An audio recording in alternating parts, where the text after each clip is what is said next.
Hello hello hello. Good morning सभी को।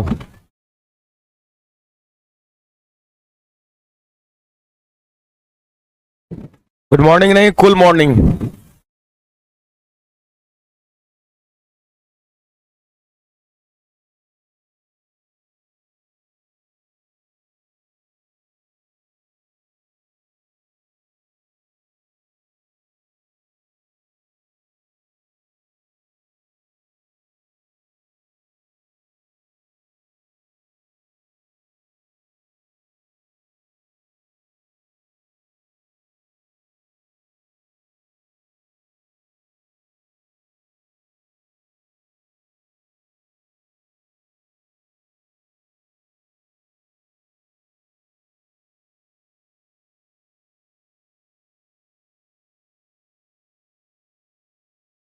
पिछले क्लास में हम लोग ज्योमेट्री स्टार्ट किए थे, है ना?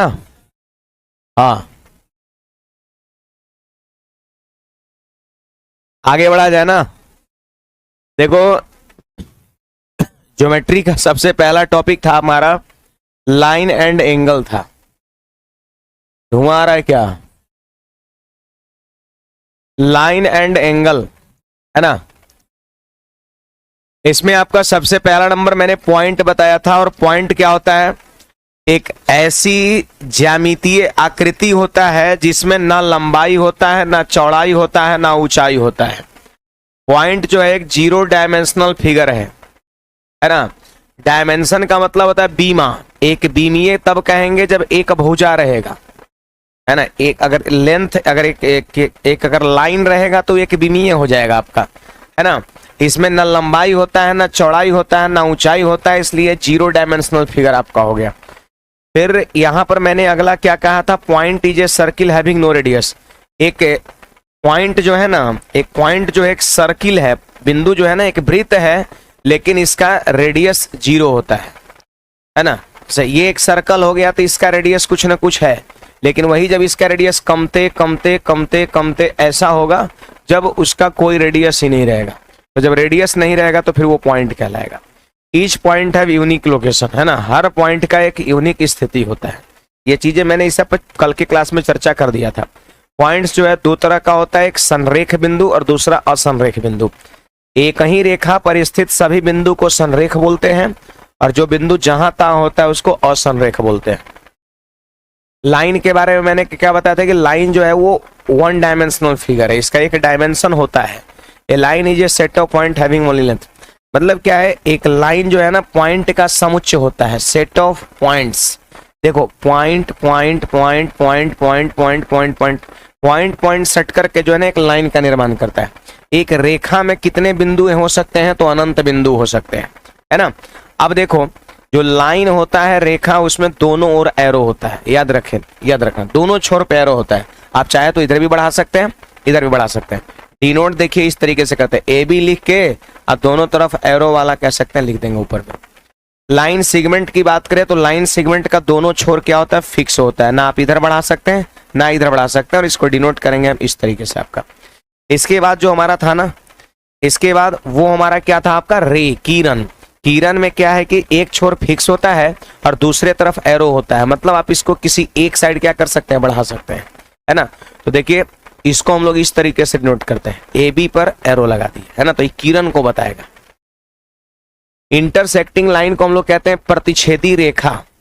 मतलब वैसी दो रेखा जो एक दूसरे को प्रतिच्छेद करे, प्रतिच्छेद करे, है ना? तो ये दो रेखाएं, एक L1 दूसरा L2 है, तो L1 L2 को प्रतिच्छेदी रेखा कहेंगे। जिस पॉइंट पर एक दूसरे को प्रतिच्छेद करेगी वो इंटरसेक्टिंग पॉइंट हो जाएगा, प्रतिच्छेदी बिंदु हो जाएगा। कनकरेंट लाइन को बिंदुगामी रेखा कहते हैं। क्या यहाँ पे डिफिनेशन है? तीन या तीन से अधिक रेखाएं जो एक ही बिंदु पर प्रतिच्छेद करता है। रेखा कम से कम तीन गो होना चाहिए, ना तो तीन गो से ज्यादा भी चलेगा। तीन या तीन से अधिक रेखा जो एक ही बिंदु पर प्रतिच्छेद करेगा, तो इन सभी रेखाओं L1 L2 L3 को हम बिंदुगामी रेखा कहेंगे, कनकरेंट लाइन। इसके बाद मैंने कहा था हॉरिजॉन्टल लाइन, जो पृथ्वी सतह के समांतर रेखा होता है उसको क्षैतिज रेखा, और पृथ्वी सतह पर जो लंबवत होता है, ये लंबवत है, लंबवत रेखा हो गया, पृथ्वी सतह पर लंबवत है, और ये पृथ्वी सतह के पैरेलल है। तो ये पैरेलल है तो क्षैतिज रेखा, लंबवत है तो उदग्र रेखा, लंब रेखा, वर्टिकल लाइन या फिर परपेंडिकुलर लाइन। यहाँ पर पैरेलल लाइन के बारे में मैंने क्या बताया था कि वैसी दो रेखा जिनके बीच की दूरी समान हो, हर जगह दोनों के बीच का दूरी समान रहेगा तो वो पैरेलल लाइन कहलाएगा।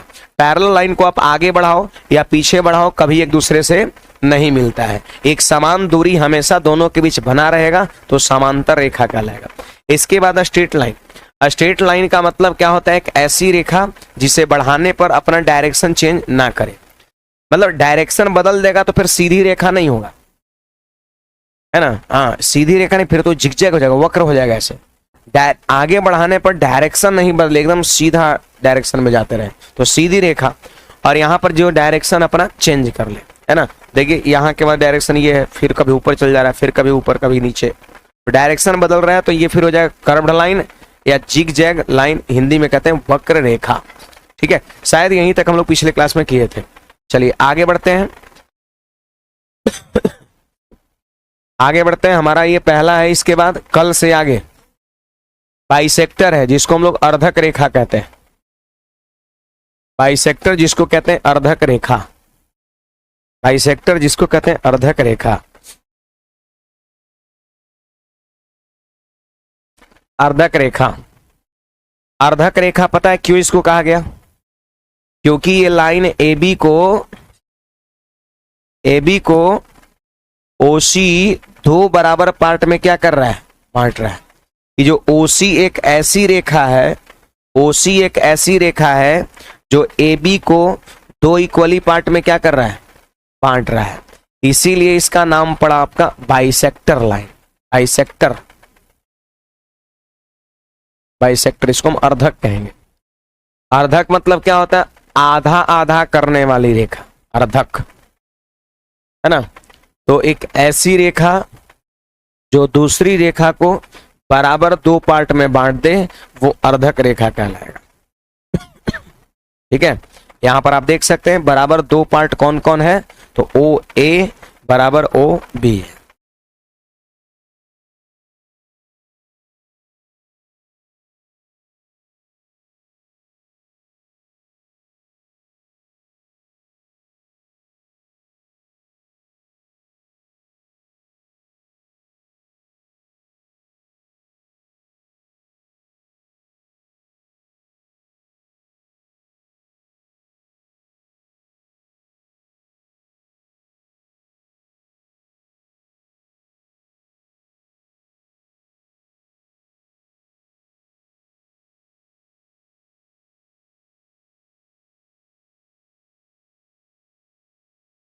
बढ़े आगे, चलो अगले पे चलते हैं।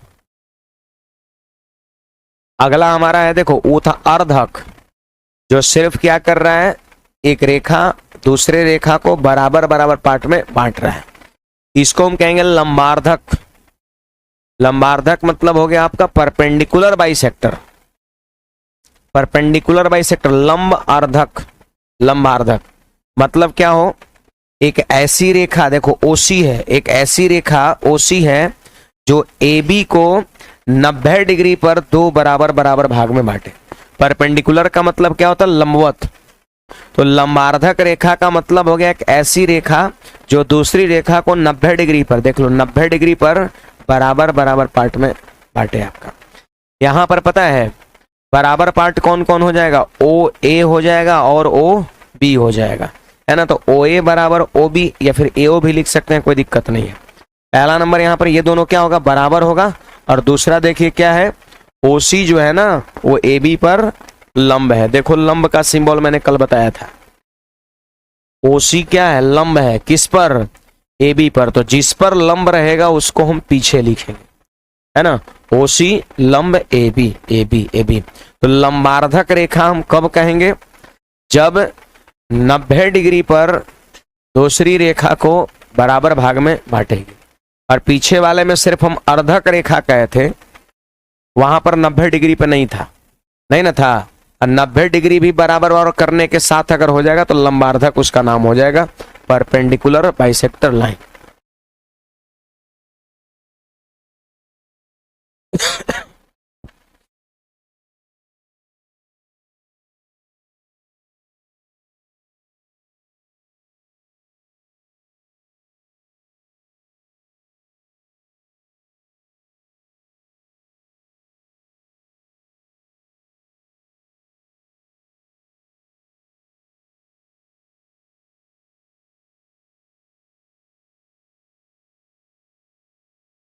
आगे बढ़े।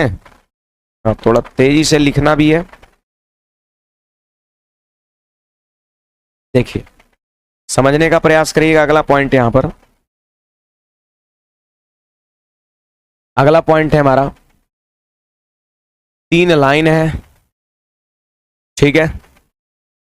यहां पर क्या है कि इफ L1 पैरेलल L2, देखो इसमें ये जो पैरेलल का सिंबल है ना, यहां पर दिया हुआ है, और ये 3 लाइन है। इफ L1 पैरेलल L2, सवाल कहता है कि L1 और L2 पैरेलल है, L1 और L2 पैरेलल है, पैरेलल है। और फिर इसके बाद कहता है L2 पैरेलल L3, और L2 और L3 पैरेलल है। L1 पैरेलल L2 है और L2 पैरेलल L3 है, तो क्या पहला वाला L1 और तीसरा वाला L3 पैरेलल नहीं होगा? होगा आपका। ये चीज ध्यान रखना है। वही देन हो गया L1 पैरेलल L3। कभी ऐसा हो कि ये इसके समांतर हो, ये इसके समांतर हो, तो पहला वाला और तीसरा वाला भी क्या होगा? आपस में समांतर होगा, बराबर नहीं। जैसे राम श्याम के बराबर हो गया, श्याम मोहन के बराबर हो गया, इसका मतलब राम मोहन के बराबर हो जाएगा, है कि नहीं बात? तो ये चीज को आप सभी लोग ध्यान दीजिएगा। यहां पर ये L1 पैरेलल L2 है और L2 पैरेलल L3 है, तो ऐसी स्थिति में L1 और L3 बराबर होगा। ये इसके समांतर रहेगा और ये इसके समांतर रहेगा, इसका मतलब पहला वाला तीसरे के L1 पैरेलल L3 हो जाएगा। इसमें कुछ नहीं बुझाया क्या? पैरेलल का मतलब एकदम समान दूरी पर है, इससे ही समान दूरी पर है, इससे ही समान दूरी पर है, इसका मतलब क्या है? ये दोनों भी पैरेलल होगा, पहला तीसरा भी पैरेलल होगा। बस यही हमारा कहना है। If L1 parallel L2 and L2 parallel L3, then L1 parallel L2 हो जाए, L3 हो जाए। चलिए आगे बढ़ते हैं।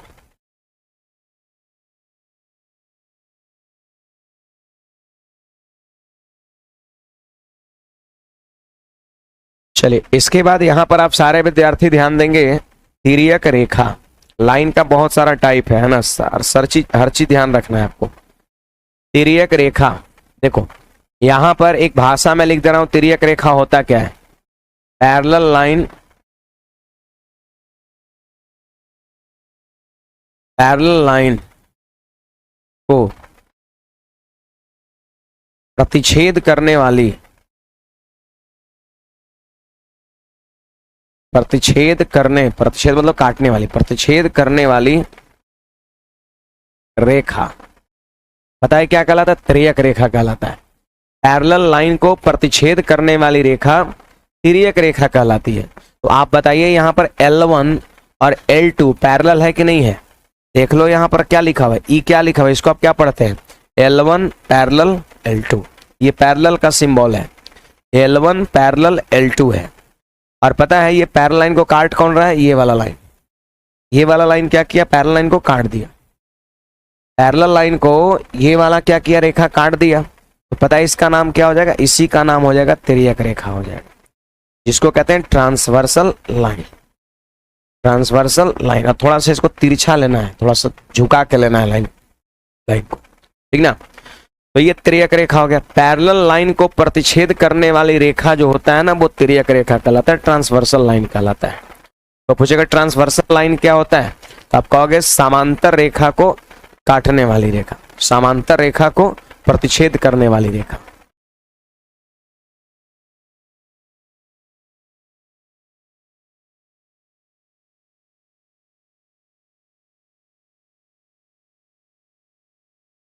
समांतर रेखा को प्रतिच्छेद करने वाली रेखा तिर्यक रेखा कहलाती है। बढ़े आगे।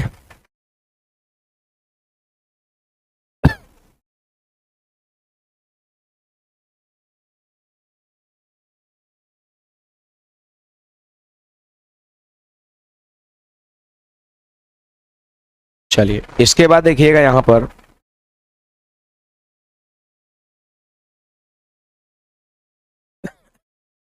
यहां पर अगला पॉइंट है हमारा, ध्यान दीजिएगा आप सब लोग।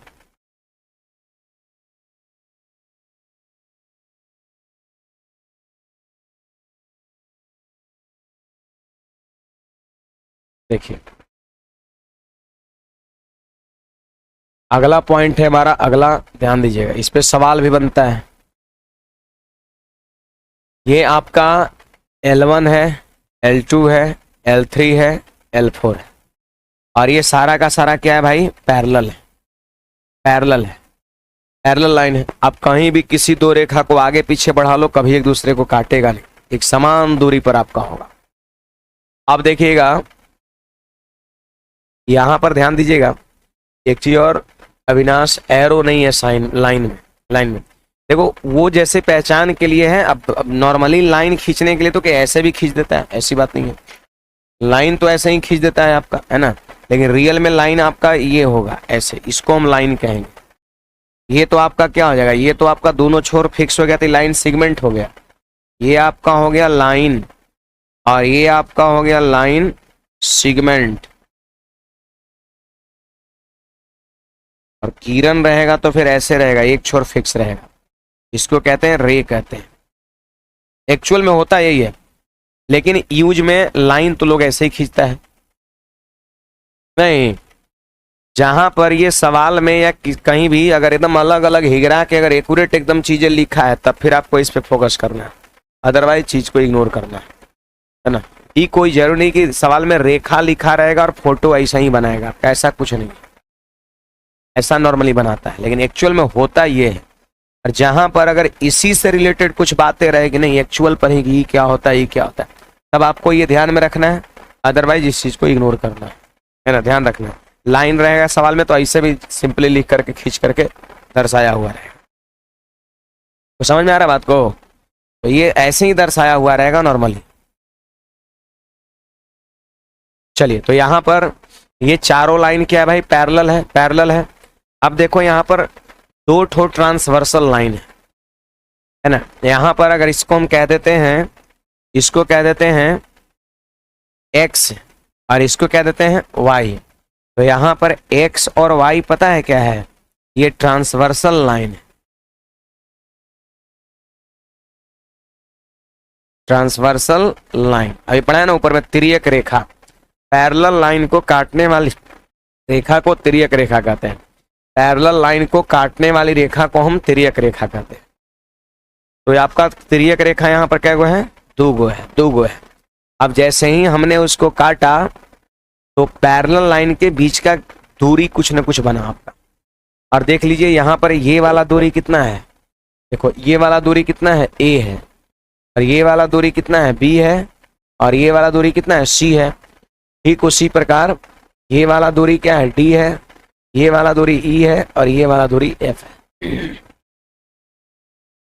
ये डिस्टेंस दे रखा है, जाहिर सी बात है, चार गो पैरेलल लाइन है तो बीच में गैप क्या गो बनेगा, वो कम बनता है, 3 ही गो बनेगा। 4 गो पैरेलल लाइन है तो बीच में गैप क्या गो बनेगा, 3 गो बनेगा, 1 2 3 बनेगा, उधर भी 3 गैप आपका बनेगा। तो इसको मैंने इस गैप को बोल दिया a, इस गैप की लंबाई b, c, d, e, f मैंने कह दिया, ठीक है। अब देखो इसमें दो बातें होती हैं, इसमें दो बातें होती है।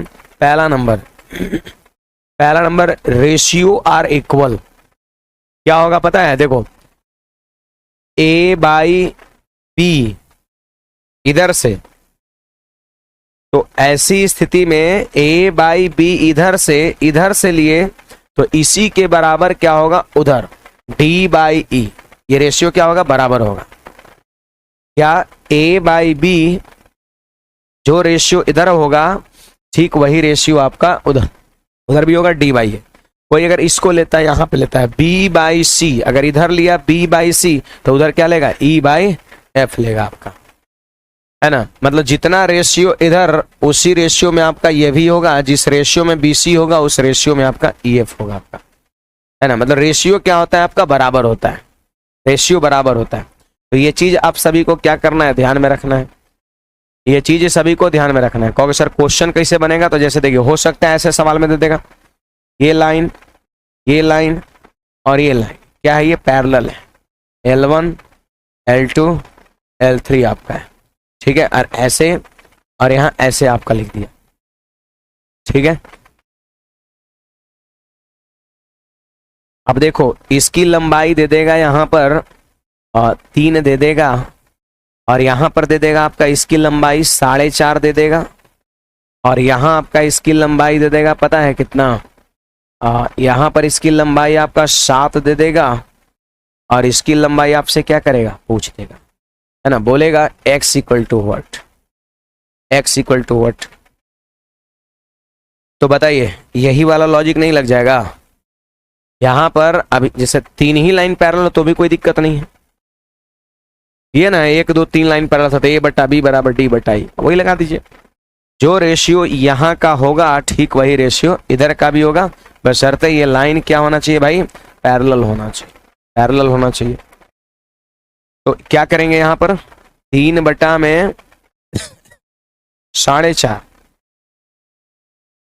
बटा में 7 बटा x हो जाएगा। अब देखो 3 से कटेगा 1 बार में और 3 से कटेगा 1.5 बार में, 3 डेढ़ है 4.5, 1.5 जाकर के उसमें गुणा होगा तो x की वैल्यू निकल जाएगा। बोलो 1.5 जाके जब इसमें गुना हो जाएगा तो कितना हो जाएगा, 10.5 हो जाएगा क्या, 7 डेढ़े 10.5 और 10.5 centimetre is the right answer, है ना। तो इस तरीके का सवाल इसमें बनेगा। देखो दूसरा हमारा यहाँ पर कॉन्सेप्ट क्या है, दूसरा कॉन्सेप्ट क्या है, तो ध्यान दीजिएगा, जो जिस जैसा LHS में लिखा जाएगा ना ठीक उसी प्रकार से RHS में भी लिखा जाएगा। आप देख लो क्या है, a प्लस बी अब बटा में b प्लस सी, LHS में है, ठीक है ना, a प्लस बी बटा b प्लस सी, देखो a प्लस बी बटा b प्लस सी, ठीक उसी प्रकार आपको उधर भी लिखना है d प्लस ई बटा e plus F, d plus E बटा e प्लस एफ। तो ये भी रिलेशन क्या होता है आपका, सत्य होता है, ये भी रिलेशन आपका सत्य होता है। आप सभी को क्या करना है, ये रिलेशन नोट करना है, फिर एक एग्जाम्पल यहाँ पे लिखना है।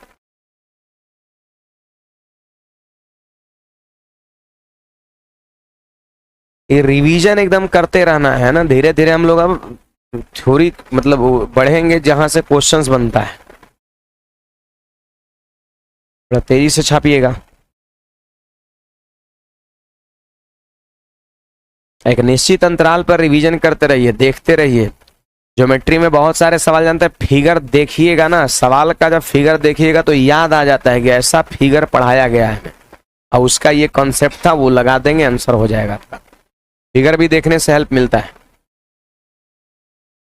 ऑनलाइन वाले विद्यार्थी बताओ कोई डाउट है तो।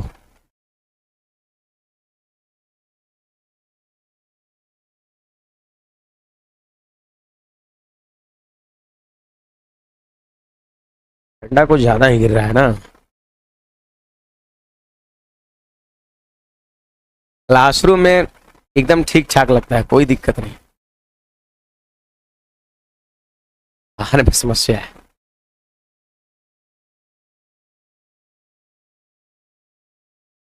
बाहर हम निकल भी ना करें,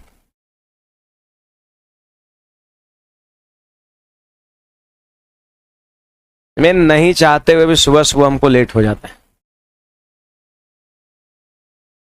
ये पहला पहला बैचवा में हो ही जाता है। कल आ गए थोड़ा पहले, नहीं कल आए थे, नहीं आए थे, अच्छा कोई बात नहीं, 40-45 मिनट फिर भी पढ़ा देते हैं, आगे खींच देते हैं।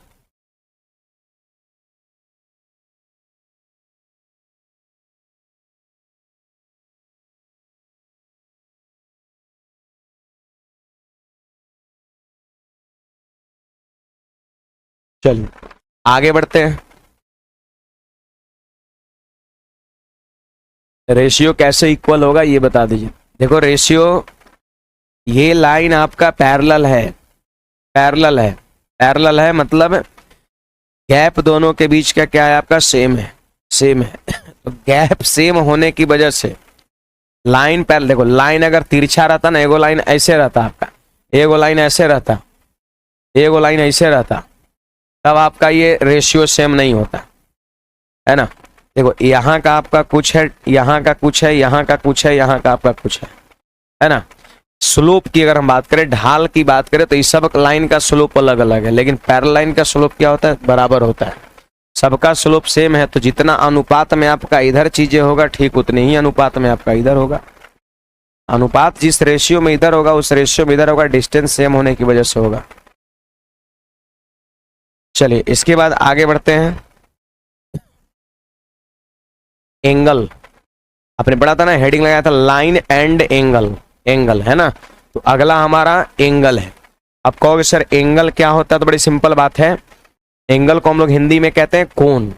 कोण क्या होता है पता है, दो भुजाओं के बीच का झुकाव होता है। जैसे देखिए पहली भुजा यहां पर पता है कौन है भाई, ओ ए है, और दूसरी आपका कौन है, ओ बी है, ओ बी है। अब इसके बीच का जो झुकाव है जरा देखिए, यही तो है इसके बीच का झुकाव, देख लीजिए ध्यान दीजिए, ओ ए और ओ बी दो रेखा है और ये इसके बीच का झुकाव है, इसी को हम लोग कोण कहते हैं।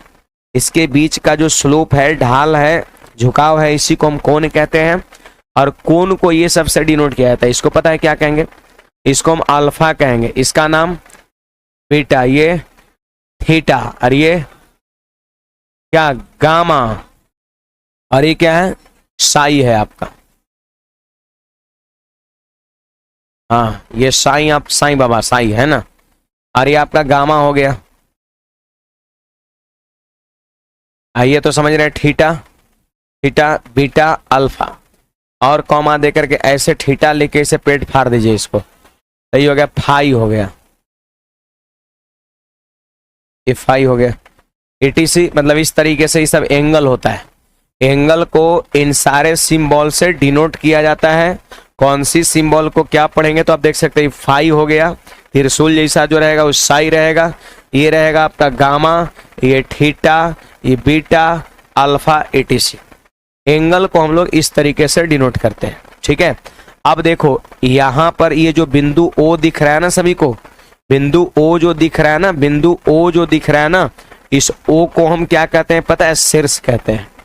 कोण का ओ क्या है भाई, शीर्ष है, जिसको अंग्रेजी में हम वर्टेक्स कहते हैं। क्या कहते हैं, वर्टेक्स। कोई कहेगा पढ़ेंगे कैसे, इसको हम एंगल को पढ़ेंगे कैसे, पढ़ेंगे कैसे, तो आप देखिए इस तरीके से पढ़ सकते हैं, एंगल ए ओ बी, या उल्टा पढ़ सकते हैं एंगल बी ओ ए, कोई दिक्कत नहीं। लिखेंगे कैसे, तो देखिए ऐसे लिख देंगे एंगल ए ओ बी, या फिर इसे एंगल बी ओ ए आपका होगा, ए ओ बी इधर से लिख दो, बी ओ ए उधर से लिख दो, सेंस आपका यही एंगल का होगा, ठीक है। इतनी सारी बात को नोट करिए आप जल्दी से।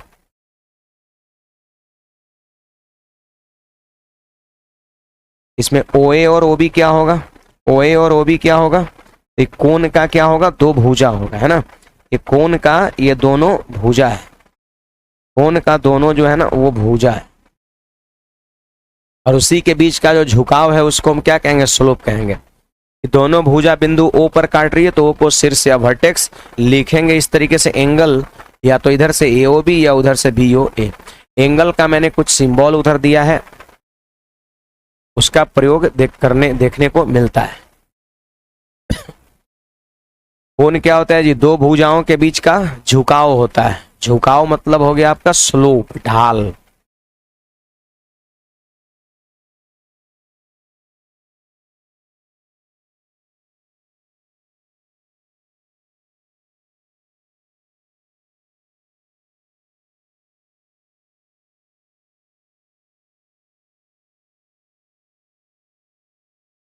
चलिए आगे बढ़ा जाए।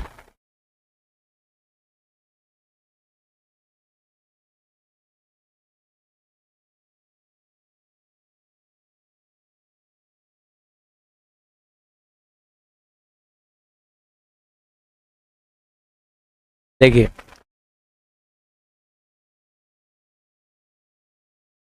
आगे हेडिंग लगाएंगे types of angle, types of angle, types of angle, types of angle. देखो सबसे पहला नंबर पता है क्या है, एक्यूट एंगल है, जिसको हम लोग कहते हैं न्यून कोण। एक्यूट एंगल जिसको हम लोग कहते हैं न्यून कोण कहते हैं। पता है ये आपका एक्यूट एंगल है, इसलिए एक्यूट एंगल कहलाया क्योंकि इसका कोण 90 डिग्री से, इसका मान 90 डिग्री से छोटा है और 0 डिग्री से बड़ा है, यही इसकी परिभाषा है। वह पूछेगा एक्यूट एंगल किसे कहते हैं, तो आपका जवाब होगा वो कोण जिसका मान 0 से है बड़ा और 90 से छोटा हो। 0 से बड़ा हो, 90 से छोटा हो। तो 0 से बड़ा और 90 से छोटा आप कुछ भी बोलिए, 30, 31, 32, 33, 34, 35, 89, 85, ये सारे के सारे एंगल कौन से हैं, एक्यूट एंगल है। बुझा बात है। एक्यूट एंगल क्या होता है? 0 डिग्री से बड़ा और 90 डिग्री से छोटा, यही इसकी परिभाषा है, मतलब अलग से कुछ नहीं लिखना है, ये इसकी परिभाषा है। फोटो वगैरह देखिए, आपको नहीं लग रहा है 90 से छोटा है? 90 तो ये होता है जब एक लाइन पड़ा दूसरा लाइन खड़ा होता है, पड़ा खड़ा उसके बीच 90, और ये ऐसे झुक गया मतलब 90 से कम हो गया, ये एंगल क्या हो गया? 90 से, समझ रहे 90 से कम कैसे हुआ? सीधा ऐसे रहा तो 90 डिग्री, ऐसे झुक गया आपका तो 90 से कम हो गया। तो ये हो गया फोटो एक्यूट एंगल का। और अगला देखिए दूसरा नंबर कौन सा है? राइट एंगल, जिसको हम लोग समकोण कहते हैं। समकोण पता है किसको कहते हैं? 90 डिग्री को कहते हैं। समकोण 90 डिग्री को कहते हैं। समकोण 90 डिग्री को कहते हैं, ठीक है, समकोण 90 डिग्री को कहते हैं। तो आप देख लो यहां पर राइट एंगल का मतलब होता है 90 डिग्री, राइट एंगल समकोण यही हो गया, और यहां पर थीटा का मान 90 डिग्री होता है, ठीक है।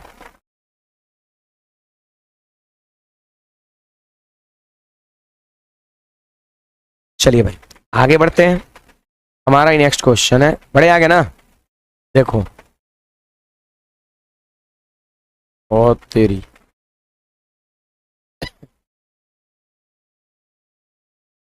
ये सब छोट छोट बात है, लिखते चलेंगे।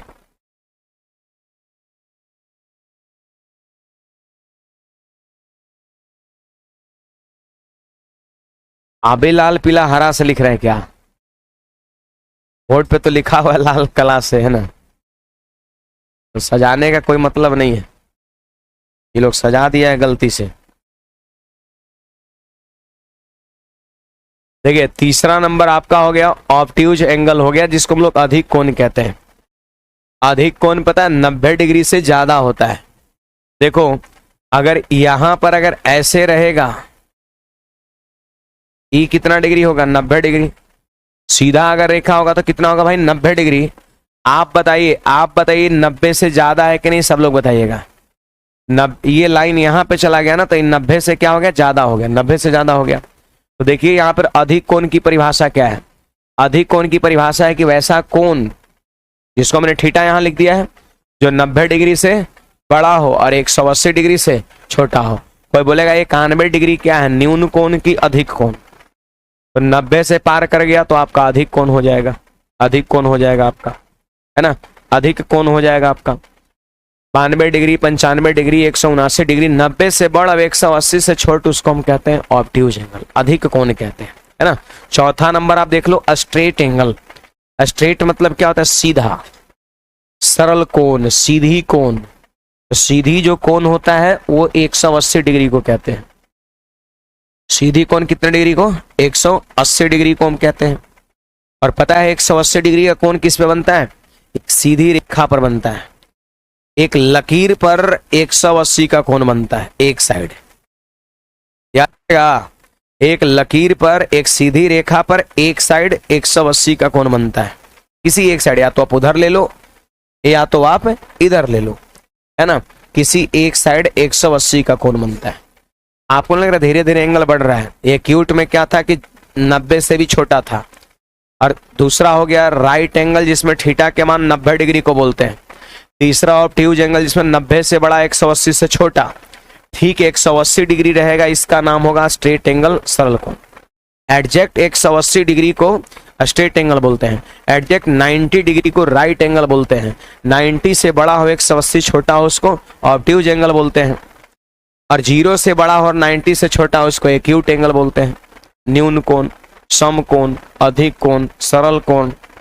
बड़े आगे अगला आएगा आपका रिफ्लेक्स एंगल आएगा, पूर्णयुक्त कोण या बृहत कोण होगा आपका, ठीक है। चलो आ जाओ 5 नंबर पे,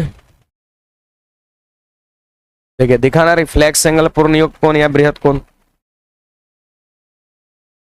देखिए 5वां नंबर रिफ्लेक्स एंगल।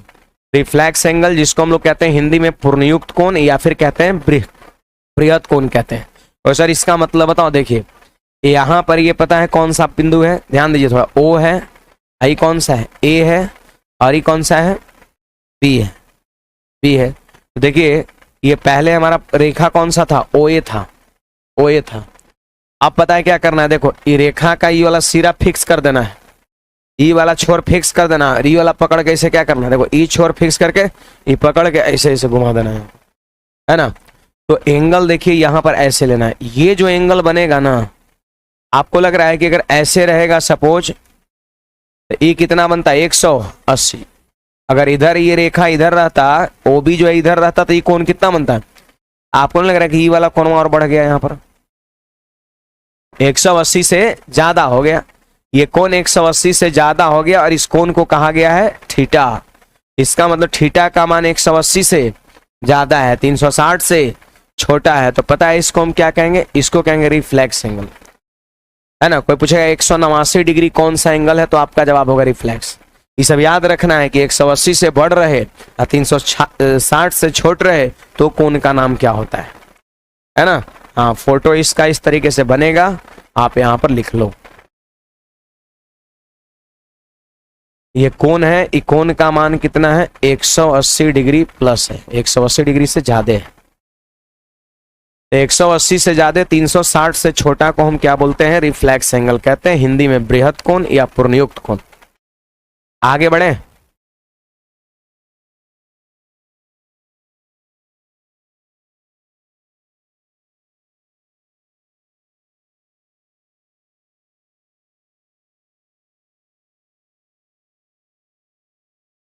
अगला हमारा है कौन सा पता है?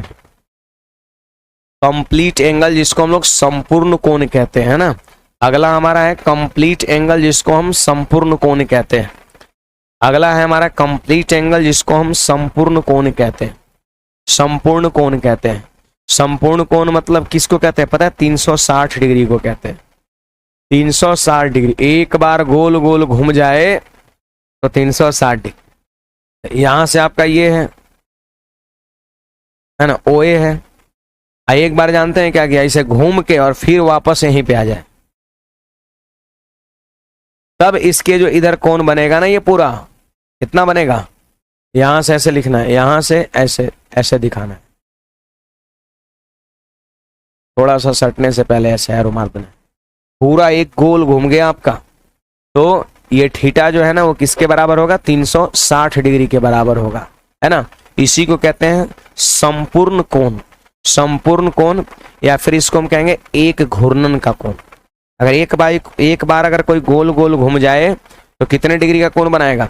360 डिग्री बनाएगा सेंटर का। तो हम कह सकते हैं यहां पर इसके बाद एक घूर्णन का कोण, घूर्णन, घूर्णन का कोण जो होता है ना, वो 360 डिग्री होता है। एक घूर्णन का कोण जो है वो 360 डिग्री होता है। किसी भी चीज का अगर आप गोल गोल एक चक्कर मारेंगे तो समझेंगे 360 डिग्री आपने घूम लिया, जिसको कहते हैं कंप्लीट एंगल। एंगल कंप्लीट हो गया, जहां से चला था रेखा वापस घूम के वहीं पहुंच गया, एंगल कंप्लीट। और कंप्लीट एंगल 360 डिग्री के बराबर। समझ में आया बात है?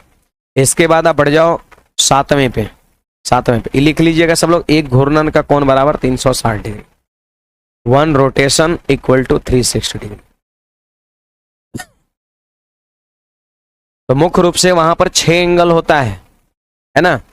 मुख्य रूप से 6 एंगल, 0 से बड़, 90 से छोट तो एक्यूट, ठीक। 90 को हम क्या कहते हैं? Right angle. 90 से बड़ा 180, छोटा को ऑब्ट्यूज, ठीक। 180 को स्ट्रेट एंगल, 180 से बड़ा 360 से छोटा को रिफ्लेक्स एंगल, और ठीक 360 को हम कहते हैं कंप्लीट एंगल यहाँ पर, है ना। चलो इसके बाद आगे बढ़ते हैं। हमारा सातवां है, सातवां जिसको हम लोग कहते हैं कॉम्प्लीमेंट्री एंगल कहते हैं। क्या कहते हैं? Complementary angle. हिंदी में कहते हैं इसको, आप देख लो, पूरक, लंब पूरक या कोटि पूरक। क्या? कोटि पूरक के बगल में यहाँ पे कोण लगा लेंगे, है ना। या पूरक कोण कह सकते हैं, या लंब पूरक कोण कह सकते हैं, कोटि पूरक कोण कह सकते हैं। और सर ये क्या होता है? ये क्या होता है? तो हम कहेंगे वैसा वैसा दो कोण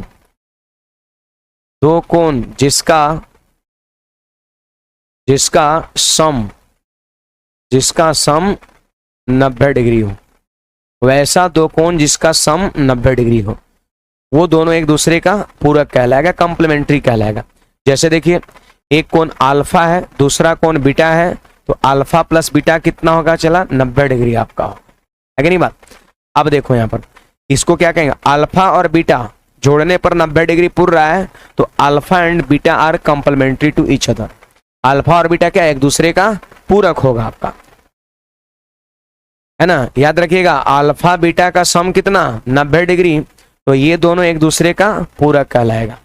जैसे कोई पूछेगा पूरक कोण का क्या क्या ग्रुप हो सकता है, तो देखो 30-60 हो सकता है क्या, आप जोड़ के देख लो। 30-60 जोड़ने पर 90 पुरता है कि नहीं पुरता है। 49 और 41 जोड़ने पर 90 पुरता है, पुरता है।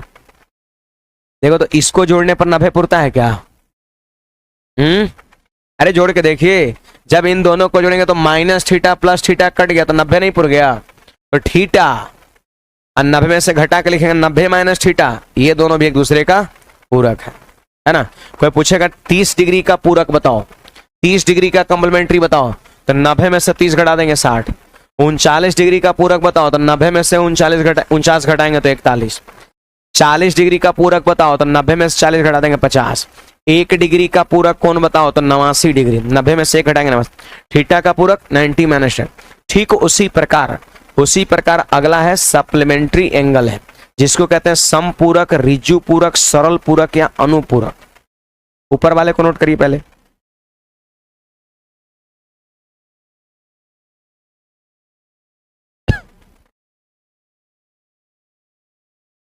एंगल नेगेटिव होगा sir, Sushil Kumar, angle negative बिल्कुल होता है। हम किस में चल रहे हैं पता है, एंटी क्लॉकवाइज डायरेक्शन में चल रहे हैं, और एंटी क्लॉकवाइज डायरेक्शन में एंगल क्या होता है, पॉजिटिव होता है। वही अगर कोई क्लॉकवाइज डायरेक्शन में चलेगा तो वहां एंगल क्या होता है, नेगेटिव होता है। तो एंगल नेगेटिव जो होता है वो आपका किस में होता है जी, क्लॉकवाइज में, घड़ी की दिशा में एंगल नेगेटिव और विपरीत दिशा में एंगल पॉजिटिव आपका होता है। देखिए ट्रिगोनोमेट्री में एंगल नेगेटिव कभी कभी दिखता है, इसका मतलब समझो क्लॉकवाइज में घुमा है आपका, जो कि सेक और कॉस नेगेटिव साइन को पचा लेता था और बाकी अन्य जो है उसको नहीं पचा पाता था। तो एंगल पॉजिटिव होता है क्लॉकवाइज में, और यहाँ पर पॉजिटिव एंगल का ही यूज देखने को मिलेगा। मतलब सब जगह समझिए हम क्लॉकवाइज चल रहे हैं। देखो ये हमारा अगला है, सारे विद्यार्थी ध्यान दीजिएगा। पता है क्या, सप्लीमेंट्री एंगल, जिसको हिंदी में कहते हैं समपूरक, रिजु पूरक, सरल पूरक, अनुपूरक, क्या कोण, कौन। ये सब याद रखिएगा, हिंदी नाम भी कभी हिंदी में कुछ दे देगा, कभी दे देगा, कभी वो दे देगा, है ना।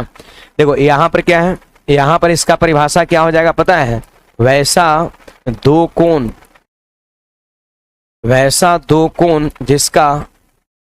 जिसका सम 180 डिग्री हो, वैसा दो कोण जिसका सम 180 डिग्री हो, है ना।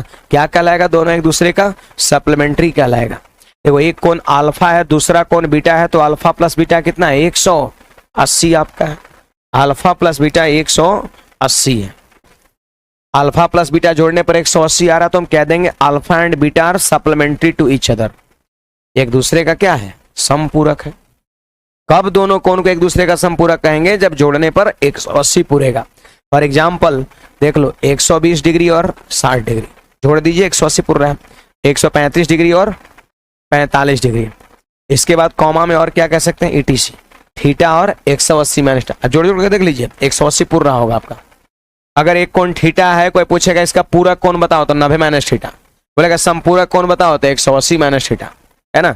इसके बाद आपका एक टेबल मैंने बना के लिख दिया है यहाँ पर कि अगर एंगल थीटा है तो इसका कंप्लीमेंट्री एंगल क्या होगा, 90 माइनस थीटा, और इसका सप्लीमेंट्री एंगल क्या होगा, 180 माइनस थीटा। कोई एगो कोण दे देगा और बोलेगा इसका कंप्लीमेंट्री बताओ, तो 90 से घटा के मारेंगे, और अगर सप्लीमेंट्री कहेगा तो 180 में से घटा के लिखेंगे। तो बोलेगा 1 डिग्री का सप्लीमेंट्री एंगल बताओ, तो 180 में से 1 घटाएंगे, 179 आंसर हो जाएगा। 1 डिग्री का पूरक बताओ कंप्लीमेंट्री एंगल, तो 90 में से 1 घटाएंगे, 89 आपका हो जाएगा, है ना। तो यहां तक जो है बात को आप नोट करिएगा।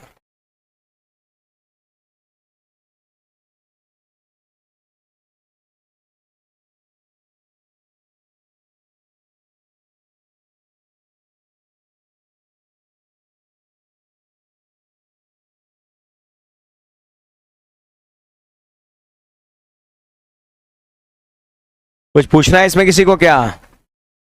तो जितनी चीजें मैंने आपको बताया है, इन सारी चीज को आप सारे विद्यार्थी जो है ना रिवाइज करके आइएगा। कल हम लोग यहां से आगे बढ़ेंगे, ना कि पीछे वाली चीज को आज जैसा रिवीजन करेंगे, है ना। आज कुछ विद्यार्थी नए होंगे इसलिए मैंने क्या किया था, रिवाइज कर दिया था। कल यहां से आगे बढ़ेंगे और कल से कंटेंट थोड़ा और ज्यादा मिलेगा। आज तो कल वाली चीज रिपीट किए थे, है ना। ठीक है, बाकी आज की सेवा यहीं तक। दोनों दरवाजे से जल्दी सट से निकल जाए। गर्ल्स पहले निकलेगी, गर्ल्स पहले निकलेगी। कल सैटरडे हो गया, बड़ा जल्दी भाग गया जी। 9 बजे 10 बजे नहीं, कल छोड़ देते हैं, अगले से, है ना। अगले सैटरडे से कंटिन्यू। निकलिए, दूसरे बैच को रखेंगे कल। निकलिए निकलिए जल्दी से।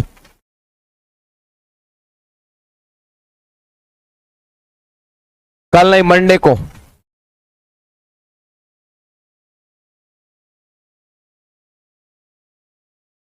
सैटरडे कैसे हो गया जी इतना जल्दी? 2 दिन पढ़ावे किए हैं, एक दिन बीच में छुट्टी था कभी क्या? अच्छा, मंगलवार को खुलवे किया था नहीं। और निकलना है किसी को? खुश रही खुश रही खुश रही खुश रही।